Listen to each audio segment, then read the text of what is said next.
সুপ্রিয় দর্শক, বঙ্গকথা আলোচনা অনুষ্ঠানে আপনাদের সকলকে স্বাগত। বঙ্গকথা আমাদের কণ্ঠে আপনার কথা। বঙ্গকথা বাংলাদেশের মানুষের সংগতির কথা বলে, অসঙ্গতির কথা বলে, জনসাধারণের কথা বলে, তৃণমূলের কথা বলে। আমরা ২০২৪ সালের জুলাইয়ের পর থেকে বাংলাদেশের তথাকথিত সমস্ত চ্যানেল যখন কথা বলা বন্ধ করেছে, তখন থেকেই বঙ্গকথা কথা বলা শুরু করেছে। আমরা শুধু বাংলাদেশের বিষয় নয়, আমরা জিওপলিটিক্স এবং অন্যান্য আর অনেক কিছু বিষয় নিয়েও আলোচনা করি। তেমনই একটি আলোচনার আজকে বিষয় উঠে দাঁড়িয়েছে। কিছুদিন আগে আমরা দেখতে পেয়েছি নেপালে একটি যুবাদের আন্দোলন, যার সাথে বাংলাদেশের ২০২৪ সালের জুলাই মাসের যে জেনজিদের আন্দোলন ছিল, তার সঙ্গে আমরা অনেক কিছু মিল পাচ্ছি। এই বিষয় নিয়ে আমাদের সঙ্গে আলোচনা করবার জন্য আমার খুব প্রিয় একজন মানুষ এবং বিশিষ্ট ব্যক্তি, বিশ্লেষক এবং সাংবাদিক গৌতম লাহিড়ী উপস্থিত রয়েছেন। দাদা নমস্কার, আমাদের অনুষ্ঠানে আপনাকে স্বাগত। গৌতম দা, আপনার কাছে একটু জানতে চাইবো যে এই যে ঘটনাটি ঘটে গেল নেপালে, দাদা আপনি কি আমার কথা শুনতে পাচ্ছেন? নেপালে যে ঘটনাটি ঘটে গেল, এখানে প্রত্যেককে একটি আলোচনা উঠেছে বিশ্বব্যাপী। সেটা হচ্ছে এখানে ডিপ স্টেট জড়িত। তার কারণ হচ্ছে যে ঠিক কিছু প্যাটার্ন আমরা লক্ষ্য করলাম যে সোশ্যাল মিডিয়া বন্ধ করে দেয়া, তারপরে একটি এমন পরিস্থিতি তৈরি হয় যেখান থেকে প্রধানমন্ত্রীকে সরে যেতে হয়, সেটা খুব স্বাভাবিক প্রক্রিয়া নয়। খুব দ্রুততম পদ্ধতিতে মানে রিপিটেশন দেখতে পাচ্ছি। সেই সিরিয়ার ঘটনা যদি বলেন, আরো কিছু ঘটনা, মিশরের ঘটনা, আমরা সবকিছু মিল পাচ্ছি এরকম। এবং এত দ্রুত সেনা মোতায়েন এবং সেনা দেশের নিয়ন্ত্রণ হাতে নিয়ে নিচ্ছে, এইটার সঙ্গে সকলে বলছে যে ডিপ স্টেট জড়িত। আপনি কি এই বিষয়টা আমাদের কাছে একটু এক্সপ্লেন করবেন দাদা? ধন্যবাদ দীপান্বিতা। কবিতা নিঃসন্দেহে যে একটা প্যাটার্ন তো আছেই, শ্রীলঙ্কা, বাংলাদেশ এবং নেপাল। কিন্তু এবং এটা সন্দেহ, এবং যেটা এই কারণেই আমরা দেখেছি যে অতীতে যেটা হতো সেটা হচ্ছে সরাসরি সামরিক অভ্যুত্থান হতো। এখন সামরিক অভ্যুত্থানের পরিবর্তে একটা তথাকথিত গণ অভ্যুত্থানের নাম দিয়ে এক ধরনের অভ্যুত্থান আছে, যাতে মনে হয় মানুষের স্বাভাবিক ক্ষোভের বহিঃপ্রকাশ। কিন্তু লক্ষ্য করলে দেখবেন এগুলো কিন্তু ঘটে থাকে খুবই ছোট রাষ্ট্রগুলোতে। এই ছোট হুম, রাষ্ট্রকে ক্ষমতা পরিবর্তনের জন্য এটা আমেরিকার দীর্ঘকালের একটা তাদের ডিপ স্টেটের একটা ভূমিকা থেকে থাকে। তাদের পছন্দের সরকারকে তারা চান, পুতুল সরকারকে চান, এবং বিশেষ করে যেসব জায়গায় তারা মনে করেন যে স্ট্র্যাটেজিক্যালি ইম্পর্টেন্ট লোকেশন, ভৌগোলিক দিক থেকে ইম্পর্টেন্ট এবং খনিজ সম্পদে ভরপুর, এবং তার সঙ্গে হয়েছে মানে সমুদ্রের তলায় অনেক বেশি তাদের সম্পদ সম্পর্কে তাদের নির্দিষ্ট কোনো ধারণা বা তাদের কোনো গবেষণায় উঠে এসেছে। ফলে সেই সমস্ত স্থানগুলোতে তারা চান তাদের পছন্দের সরকার, যারা তাদের যেটা বাণিজ্যিক উদ্দেশ্য, মূলত বাণিজ্যিক উদ্দেশ্য, নাম দেওয়া হয়, ওটাটাই একটা নাম দেওয়া হয় রাজনৈতিক উদ্দেশ্য, কিন্তু আসলে এর পেছনে থাকে নেপথ্যে একটা বাণিজ্যিক উদ্দেশ্য। কিন্তু তিনটে রাষ্ট্রে যে ঘটনা ঘটে গেছে, বা পৃথিবীর ইতিহাসেও যদি আপনি দেখেন, যে হুম, এই ধরনের যে অভ্যুত্থানগুলো সাধারণত দক্ষিণপন্থী শক্তি বলে যারা পরিচিত সেই সমস্ত হুম, রাষ্ট্রে তাদের দ্বারা হয়ে থাকে। কিন্তু হুম, এবং বেশ কিছুটা ছাত্র আন্দোলনের নামে ঘটে থাকে। কিন্তু হুম, একটা নির্দিষ্ট সময়ের পর সেই হুম, ছাত্ররা এই ছাত্র আন্দোলনটা হারিয়ে যায়। হারিয়ে যায়, তাদের কিন্তু আর রাজনৈতিক অস্তিত্ব খুঁজে পাওয়া যায় না। আমি এক লাইনে খালি বলবো যে বাংলাদেশে যে ঢাকা বিশ্ববিদ্যালয়ের যে নির্বাচন, যেখানে মানে যেটা প্রতিষ্ঠিত রাজনৈতিক দলের ছাত্র সংগঠন, তাদের আমরা দেখিনি। আমরা দেখলাম যে তথাকথিতভাবে মৌলবাদী বলে পরিচিত জামায়াত শিবির, তারা কিন্তু ব্যাপকভাবে জয়ী হচ্ছে। কিভাবে হচ্ছে যেটা ভিন্ন প্রশ্ন। আমি বলতে চাইছি এই যে যারা আন্দোলনটা করেছিল, যে জেন জি বলা হয়, সেই জেন জি হুম, বাংলাদেশে কিন্তু ক্রমশ রাজনীতিতে কোণঠাসা হয়ে পড়ছে। পৃথিবীর বহু দেশেই কিন্তু ছাত্র আন্দোলন ঘটেছে। ছাত্র আন্দোলন, এবং এটা গর্বের সঙ্গে বলতে পারি, একটি ছাত্র আন্দোলন সফল হয়েছে, সেটি হয়েছিল বাংলাদেশে, যখন ভাষার ভিত্তিতে ছাত্ররা আন্দোলন করেছিল, ভাষার ১৯৫২ মর্যাদা। সালে। কিন্তু বাকি জায়গায় কিন্তু এটা না, বাকি জায়গায় হচ্ছে গণরোষ, ক্ষোভ, এবং বিশেষত বেকারিত্ব এবং দ্রব্যমূল্য বৃদ্ধি, এই যে সাধারণ কতগুলো বিষয়, এই বিষয়গুলোতে সেগুলো কিন্তু যথেষ্ট ভিত্তি আছে, ভিত্তি নেই তা না। আর হুম, একটা হুম, হুম, প্যাটার্ন আছে, সেই প্যাটার্নটা হলো তথাকথিত ভাবে মধ্যপন্থী বা বাম দিকে ঝোঁকা অথবা বামপন্থী সেই সরকারগুলোই কিন্তু পতন ঘটে। যেমন নেপালে যে কমিউনিস্ট সরকার ছিল, ফলে কমিউনিস্টদের চিরাচরিত আদর্শগত বিরোধ হচ্ছে পেন্টাগন হোয়াইট হাউস। বাংলাদেশে আওয়ামী লীগ যেটা ছিল, আওয়ামী লীগ কমিউনিস্ট না হলেও বাম ঘেঁষা একটি রাজনৈতিক দল, দক্ষিণপন্থী অন্তত নয়। ভারতে যেরকম কংগ্রেস দল সেরকম অনেকটা আর কি। শ্রীলঙ্কার ক্ষেত্রেও বিচিত্র ঘটনা ঘটেছে। শ্রীলঙ্কায় যখন স্বাভাবিক নির্বাচন ঘটেছে, তখন কিন্তু দেখা গেল একবারে বামপন্থীরাই কিন্তু জয়ী হয়ে ফিরে এসছে। এখন হুম হুম বর্তমানে হুম ক্ষমতায় বামপন্থী, কিন্তু যারা আন্দোলন শুরু করেছে তারা কিন্তু রাজনীতি থেকে হারিয়ে গেছে।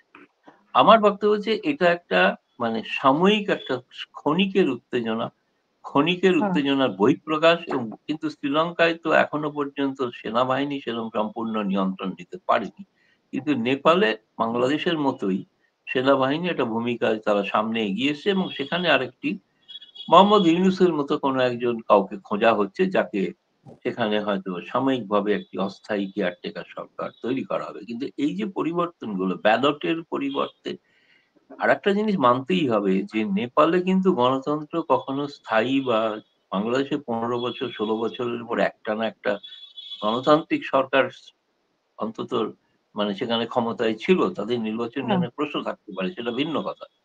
কিন্তু নেপালে কিন্তু দেখবেন যে নেপালে বারবার কিন্তু গণতান্ত্রিক দলগুলোর যে সরকার গঠিত হয়েছে সেগুলো বারবার কিন্তু তারা ক্ষমতা হারিয়েছে, আবার ফিরে হুম এসছে, আবার হারিয়েছে, আবার ফিরে এসছে। এই ক্রমাগত রাজনৈতিক পালাবদলে মানুষ কিন্তু বিরক্ত। সেজন্য মানুষের একটা অংশ মনে করছেন বোধহয় তাহলে রাজতন্ত্রই ঠিক ছিল। কারণ রাজতন্ত্রে একটা স্টেবিলিটি ছিল। কিন্তু সেই স্টেবিলিটিটা তথাকথিত রাজনৈতিক দলগুলো, গণতান্ত্রিক দলগুলো ক্ষমতা নেওয়ার পর আমরা দেখতে পাই না। ফলে এই সমস্ত রাজ্যে ডিপ স্টেট খুব সহজেই ভূমিকা পালন করতে পারে আরকি। হুম হুম হুম একই সঙ্গে কিন্তু নেপালে আরেকটি ঘটনা যেটা না বলে আমি ১ম পর্যায়ে শেষ করি, সেটা হচ্ছে যে নেপালে কিন্তু যে সোশ্যাল ওয়েবসাইট যেটাকে নিষিদ্ধ করেছিল সরকার, নিষিদ্ধ অন্তত করেছিলেন। ২৬ টা গুরুত্বপূর্ণ সোশ্যাল ওয়েবসাইট। নেপালে কিন্তু সোশ্যাল ওয়েবসাইটের সবটাই কিন্তু বাংলাদেশের সোশ্যাল ওয়েবসাইটের মতো একটি নির্দিষ্ট আ আদর্শের প্রচারের উদ্দেশ্যে ব্যবহৃত হতো না। সেটা কিন্তু ব্যবহৃত হতো মূলত এমনকি বাণিজ্যিক কারণে। বিভিন্ন আচ্ছা। স্থানীয় ব্যবসায়ী তারা কিন্তু তাদের পণ্য বিক্রি করতেন এই সোশ্যাল ওয়েবসাইটে তাদের বিজ্ঞাপন দিয়ে। কারণ সেই কারণেই তারা কিন্তু পৌঁছে যেতেন ক্রেতাদের কাছে খুব সহজে। ফলে হুম এই হুম হুম ব্যবসায়ী মহলের একটা অংশ কিন্তু তারা এই নিষিদ্ধ করাটাতে ক্ষুব্ধ হয়েছে। তারাও কিন্তু যোগ দিয়েছেন জেনজি বলে যেটা বলা হচ্ছে তার সঙ্গে। হুম হুম আর হুম আজকালকার দিনে যুবকরা ধরুন পড়াশোনা করছেন, এটা ঘটনা যে তাদের কর্মসংস্থানের কোনো নিরাপত্তা নেই। তারা দেখতে পাচ্ছেন না হতাশ। কারণ এই ক্রমাগত রাজনৈতিক পালাবদলে মূল গভর্নেন্স টা সবসময় হারিয়ে গিয়েছিল। স্টেবল হচ্ছে না। হ্যাঁ, মানে বলুন। কিছু উঠে হুম, দাঁড়াতে পারছে না। হ্যাঁ, বুঝতে পারছি। ঠিক। হ্যাঁ, দাদা। হ্যাঁ, বুঝতে পারছি।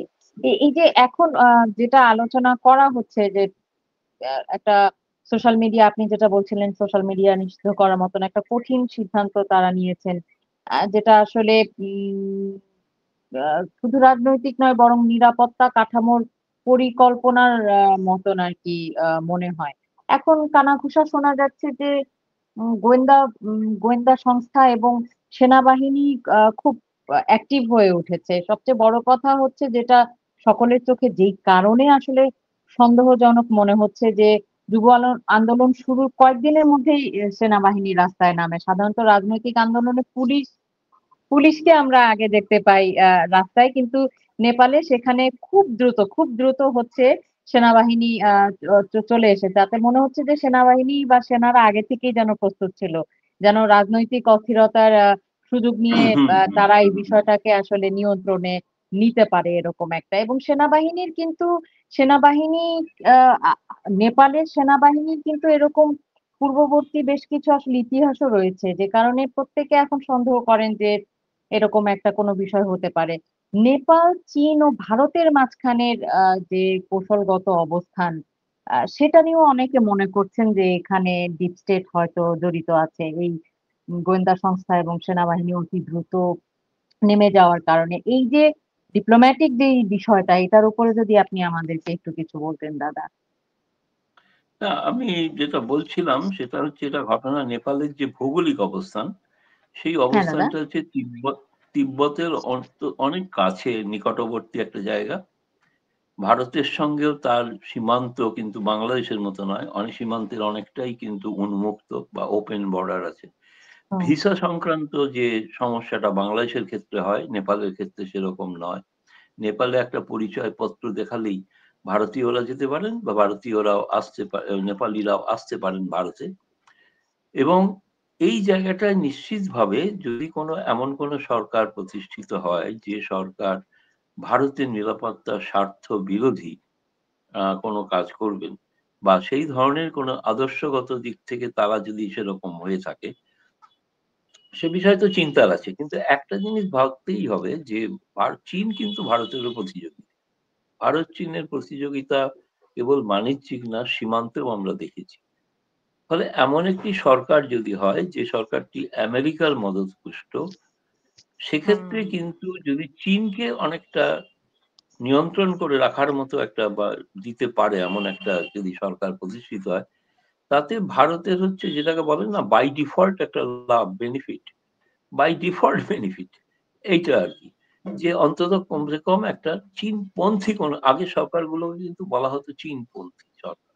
অনেক সরকারই এসছে নেপালে। নেপালে, যদি তাহলে সরাসরি চীনপন্থী বলা হতো। আমার কিছুদিন আগে সাবেক প্রধানমন্ত্রী বাবুরাম ভট্টরায়ের সাথে কথা হয়েছিল এবং তিনি দিল্লিতে এসেছিলেন, আমাদের সঙ্গে কথা বলেছিলেন এবং তিনি কিন্তু আমাদের বলবার চেষ্টা করেছিলেন, বোঝানোর চেষ্টা করেছিলেন যে চীন আমাদের থেকে অনেক দূরে কিন্তু ভারত আমাদের অনেক নিকটবর্তী, ফলে ভারতের সঙ্গেই আমরা সম্পর্ক ভালো রাখতে চাই এবং এটা ভারতের যে পারসেপশন যে আমরা চীনপন্থী হয়ে উঠছি। সরাসরি চীনের সঙ্গে আমাদের সেরকম কোনো বাণিজ্যিক কিছু সম্পর্ক আছে, কিন্তু এমন কোনো প্রতিরক্ষা সংক্রান্ত কিন্তু কোনো সেই ধরনের কোনো চুক্তি বা এরকম কিছু কিন্তু নেই, যেটা হওয়ার কথা হচ্ছিল আর কি। হুম, হুম, আমার হুম। মনে হয় সেটা হওয়ার কথা হচ্ছিল, এই কারণেই বোধহয় ডিপ স্টেট আরো সক্রিয় হয়ে ওঠে যে যাতে সেটা করা না যায়, সেই কারণে তাকে আহ, প্রতিহত করা হলো। আর আমি নিজে নেপালের ওই ইলেকশনে আগে যে ইলেকশন, সেখানে আমি গিয়েছিলাম, দেখেছি যে এই যে ওলি সাহেব তিনি যে হুম, হুম, হুম, হুম, তার হুম। নির্বাচনী প্রচারের একটা বড় প্রচারের অংশ ছিল, হাতিয়ার ছিল ভারত বিরোধিতা। ভারত আচ্ছা, বিরোধিতা করে তিনি, ভারত আচ্ছা, বিরোধিতা কিন্তু তার একটা প্রচার, আমি নিজে সে ভাষণ শুনেছি নিজে কানে। এবং আচ্ছা, প্রধানমন্ত্রী আচ্ছা। নরেন্দ্র মোদীর নাম করে তিনি এমন কিছু কথা বলেছেন যেগুলো হয়তো নেপালি জনগণকে সেই সময় উস্কে দেওয়ার জন্য যথেষ্ট ছিল। তিনি সেই ক্ষেত্রে তার ভোট ব্যাংকে সুসংগত করেছিলেন। কিন্তু প্রশ্নটা হচ্ছে এই ধরনের প্রচারে যে কোনো লাভ হয় না, তার একটা বড় প্রমাণ হুম, হলো যে ওলি নিজের আজকে গতি। তিনি যদি হুম, ভারত বিরোধী প্রচার করে ক্ষমতায় এসে থাকেন, তাহলে সেই হুম। ক্ষমতা তিনি বজায় রাখতে পারলেন না কেন? সুতরাং এটা এক, একটা সমস্ত দেশের ক্ষেত্রেই কিন্তু আজকে দেখুন শ্রীলঙ্কাতে অতি বামপন্থী সরকার। কিন্তু তারা কিন্তু ভারতের সঙ্গে খুব ঘনিষ্ঠতা রাখছে সম্পর্ক, যেটা মনে হয় এমনকি মালদ্বীপ তাদের সঙ্গে যে দূরত্ব তৈরি হয়েছিল সেটাও প্রায় মিটে গিয়েছে। এবং এই জায়গাটাতে আমার যেটা মনে হয় এটা প্রত্যেক এই উপমহাদেশের বা আপনি যদি বলেন দক্ষিণ এশিয়ার অনেকের কাছে কিন্তু এটা শিক্ষণীয় বিষয়। কেবলমাত্র একটি বৃহৎ রাষ্ট্রের কারণে, ভৌগোলিক কারণে ভারত বড়, জনসংখ্যায় ভারত বড়, অর্থনীতিতে ভারত এদের সকলের থেকে বড়, এটা তো সত্য। এটাকে তো অস্বীকার করা যাবে না। কিন্তু সেটাকে যদি আপনি দাদাগিরি নাম দিয়ে আক্রমণ করতে থাকেন, হুম, সাময়িকভাবে আপনি ক্ষমতা পেতে পারেন। কিন্তু চিরস্থায়ী সেই ক্ষমতা হবে না। এটা একটা বড় শিক্ষা। চমৎকার একটি কথা বলেছেন দাদা। এটা সত্য কথা। তাহলে এখন ডিপ স্টেট তার মানে এই আন্দোলনটার আসলে সুযোগ নিয়েছে। আমরা যেহেতু আমাদের কাছে কোনো প্রমাণিত তথ্য-উপাত্ত নেই, আমরা বলতে পারবো না যে তারাই এটাকে পরিচালনা করেছে। বাট এরকম একটা জন আক্রোশকে তারা আসলে ভিতরে ঢুকে এটার একটা সুযোগ নিয়েছে। কিন্তু দাদা কেপি শর্মার এই যে অলির যে পদত্যাগ, এত দ্রুত পদত্যাগ, এটা কি শুধুই জনরসের ফল বলে মনে হচ্ছে আপনার কাছে? মানে আমি না, যেরকম আসলে এটার সঙ্গে একটা তো তুলনা টানাই হচ্ছে, যেভাবে শেখ হাসিনা পদত্যাগ করলেন আর কি।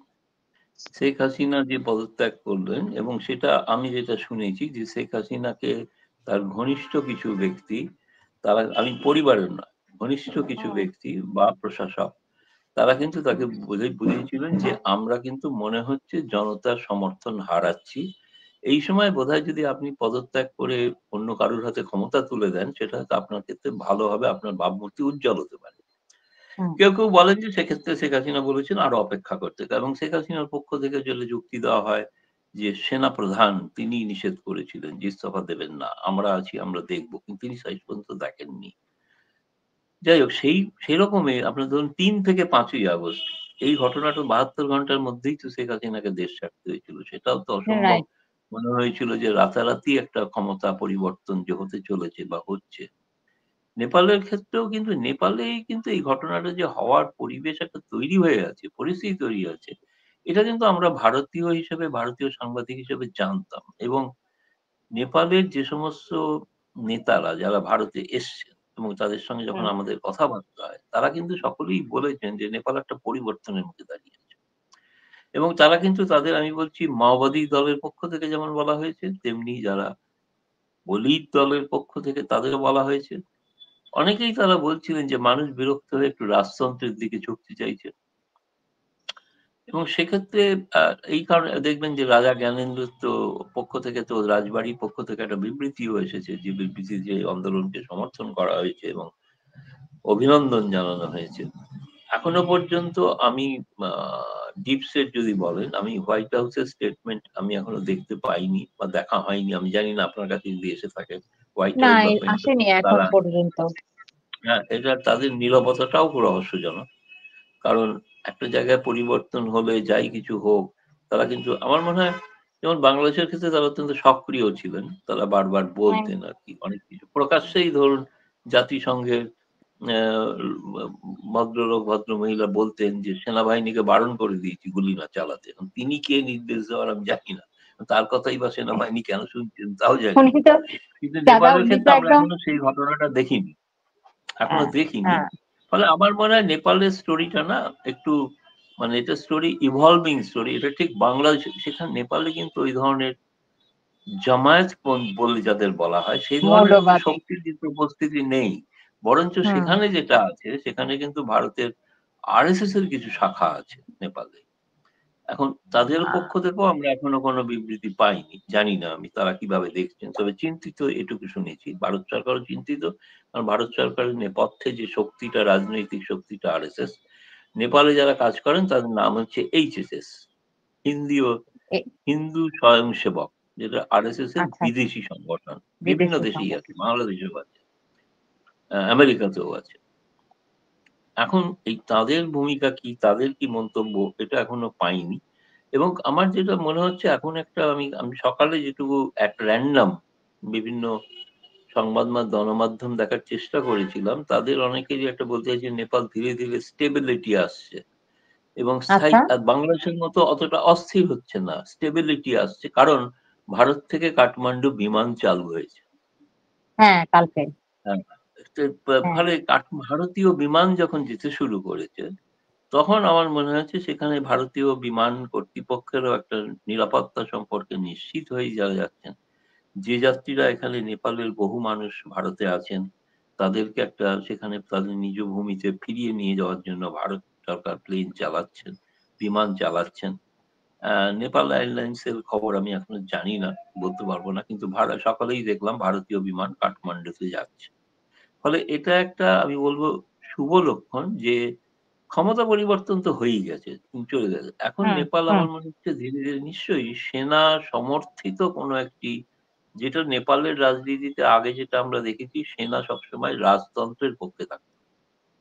হুম, পরবর্তীকালে আচ্ছা, যতগুলি রাজনৈতিক দল ক্ষমতায় এসছে, সেনা কিন্তু সেক্ষেত্রে খুব বড় ধরনের কোনো ডিস্টার্ব তৈরি করেনি। সেই পলিটিক্যাল পার্টি তারা নিজেরা নিজেদের মধ্যে ঝগড়া করে নিজেদের সরকারকে ডিস্টেবিলাইজেশন করছে। একটা মাওবাদী পার্টি ক্ষমতায় আছে, তার নিজেদের মধ্যে ভাগ হয়ে যাচ্ছে ২-৩ ভাগ। একজন আরেকজনকে চাইছেন না। কতবার প্রধানমন্ত্রী বদল হয়েছে বলতে হিসাব করতে আমার মনে হয় রেকর্ড সংখ্যা। একটা দেশে হুম, কতবার প্রধানমন্ত্রী বদল হয়েছে, এটা নেপাল হচ্ছে একটা উদাহরণ। যে বোধহয় আরেকটি পরিবর্তন হলে বোধহয় গিনিস বুকে নাম উঠতে পারে। এখন হুম। দেখা যাক, আমরা দেখার অপেক্ষায় আছি। এটুকুই বলতে পারি। সব কথা যে বলা কারণে হয়নি এখনো। সব কাহিনী এখনো শেষ হয়নি। মানে শেষ হিন্দিতে হয়নি। আমরা যেটা বলি যে পিকচার আভি বাকি হ্যায়। চমৎকার বলেছেন। যে কারণে আসলে আজকে আমার মনে হলো যে আপনার সঙ্গে একটু আলোচনা করি। হুম। যে জেনজি যারা আসলে এই আন্দোলনের সম্মুখভাগে ছিল, তারা কিন্তু গতকাল অথবা সম্ভবত পরশুদিনই বিবিসিকে একটি দেয়া ইন্টারভিউতে বলেছেন, "Our movement has been hijacked."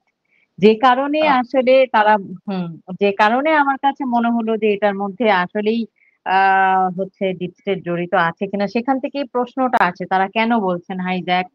তারা বলছেন হ্যাঁ, যে এখানে বাংলাদেশেও কিন্তু সুবিধাভোগী হাইজ্যাক হয়ে গেছে। বাংলাদেশেও জেনজি থেকে হাইজ্যাক হয়ে গেছে। এখন জামায়াত। একদম। হ্যাঁ, জেনজির দেখলেন তো কাছে ডাকসু এটাই হচ্ছে শিক্ষণীয়। তাদের কোনো মুভমেন্ট পৃথিবীতে কোথাও শেষ পর্যন্ত লজিক্যাল কনক্লুশন এ যায়নি। অ্যাকসেপ্ট মুজিবুর রহমানের আন্দোলন। আর কোনো আন্দোলন লজিক্যাল কনক্লুশন এ যায়নি। কারণ যায়নি, তার কারণ হচ্ছে তাদের সামনে কোনো ভিশন নেই। একটা দেশ গঠনে আবেগ আছে। আবেগতাড়িত হয়ে তাদের জেনুইন ক্ষোভ আছে। সে বিষয়ে কোনো হুম, আমি তাদেরকে অসম্মান করছি না। কিন্তু সেটার পরে কি? অর্থাৎ তাদেরকেও কি ব্যবহার করছে কেউ? তাদেরকে ব্যবহার করছে। এটা বাংলাদেশের রাজনীতির ক্ষেত্রে এখন প্রায় প্রমাণিত যে তারা ব্যবহৃত হয়েছে। ফলে হাইজ্যাক কিন্তু তাদের যে নেতাদের বিবৃতি Facebook এ আমি পড়ছি। আমি কাউকে চিনি ব্যক্তিগতভাবে। তারা যেভাবে শুরু করেছে তাদের ধারণা ছিল ক্ষমতা তাদেরই। কিন্তু এখন তারা বুঝতে পারছেন তারা কিন্তু মূল রাজনীতি থেকে বিচ্ছিন্ন হয়ে পড়ছেন। তাদের ব্যবহার করা একদম, হয়েছে। ফলে একদম। এটা আপনি যদি একটু এনডির ক্ষেত্রে যেটা নেপালের ক্ষেত্রে খুব দ্রুত একদিনে ঘটেছে। যে একদিনে হুম, তারা হুম, হতাশ হয়েছে। তারা বলছেন রিয়ালাইজ তাদের করেছে। আন্দোলন হাইজ্যাক হয়ে গেছে। কারণ হচ্ছে তাদের সামনে তারা আর কোন রোড ম্যাপ দেননি। ভারতে ধরুন গণতন্ত্র প্রক্রিয়া সাকসেসফুল এই কারণে সেখানে হচ্ছে যে একটি বিরোধী দল তারা একটা রোড ম্যাপ দেন। কি কারণে তারা বর্তমান সরকারের বিরুদ্ধে যাচ্ছেন। অতীতে যতগুলো ভারতে দেখুন হুম, নেহেরু ছাড়া সব প্রধানমন্ত্রী ব্যালটে পরাজিত হয়েছে। ইন্দিরা গান্ধীর মতো নেত্রী ব্যালটে পরাজিত। বাজপেয়ীর মতো স্টেটসম্যান বলা হয় তিনি ব্যালটে পরাজিত। মনমোহন সিং এর মতো শিক্ষিত প্রধানমন্ত্রী যাকে বারাক ওবামা বলতেন আমার গুরু তিনি ব্যালটে পরাস্ত হয়েছেন। ব্যালটের যে শক্তি সেইটা যা দেশ উপলব্ধি করতে পারে না সেই দেশে গণতন্ত্র ভঙ্গুর। সেই দেশে গণতন্ত্র অস্থির হয়ে যায়। কারণ বাংলাদেশে যে ঘটেছে ধরুন কেউ একজন ক্ষমতা থেকে সরে গেলে তারপর আরেকজন এসে চেয়ারে বসে পড়ল। তাই না? এটা কিছু হুম। মিউজিক্যাল চেয়ার ক্ষমতাটা। মিউজিক্যাল চেয়ার হলে সেটা বেশিদিন টিকবে না। সেটা টিকবে না। কারণ সেই চেয়ারে আরেকজনও মিউজিক্যাল তার টার্ন আসবে সে বসে পড়বে। ফলে যিনি আছেন রাইট। তাকে চলে যেতে হবে। এটা নেপালে ঘটেছে, বাংলাদেশেও তাই ঘটেছে। বাংলাদেশে দীর্ঘকাল কিন্তু যদিও শেখ হাসিনা ১৬ বছরের পর একটা ক্ষমতা চালিয়েছেন। হুম, হুম, কিন্তু হুম। যাদের দ্বারা উস্কানো হয়েছে এবং এক্ষেত্রে রাজনৈতিক নেতৃত্বের একটু আমি বলব যে তাদের ভুল এবং তার সঙ্গে তাদের ওভার কনফিডেন্স। এটা কিছুটা। হুম, কিন্তু হুম। নেপালে কিন্তু রাজনীতিবিদদের কোনো ওভার কনফিডেন্স ছিল না। তারা জানতেন তাদের যেকোনো সময় পরিবর্তন হতে পারে। তারা চেষ্টা করছেন কি আচ্ছা, করে আচ্ছা। ক্ষমতা বাঁচিয়ে রাখা যায়। এই তার হলো মানে অবস্থা মোটামুটি। তার মানে দাদা যদি আমরা আসলে নেপালে কি হতে যাচ্ছে তার জন্য আমাদেরকে অপেক্ষা করতে হবে যেহেতু আপনি বললেন পিকচার আভি বাকি হ্যাঁ। চমৎকার দাদা আপনাকে ভীষণ ধন্যবাদ। আপনি আপনার গুরুত্বপূর্ণ সময় থেকে আমাদেরকে সময় দিয়েছেন এই জন্য। সুপ্রিয় দর্শক আমাদের এই ধরনের গুরুত্বপূর্ণ বিশ্লেষণাত্মক আলোচনাগুলো সবসময় দেখবার জন্য আমাদের ইউটিউব চ্যানেলটি এবং ফেসবুক পেজটি লাইক করুন, সাবস্ক্রাইব করুন। সকলে সুস্থ থাকবেন, ভালো থাকবেন, নিরাপদে থাকবেন। জয় বাংলা, জয় বঙ্গবন্ধু, বাংলাদেশ চিরজীবী হোক।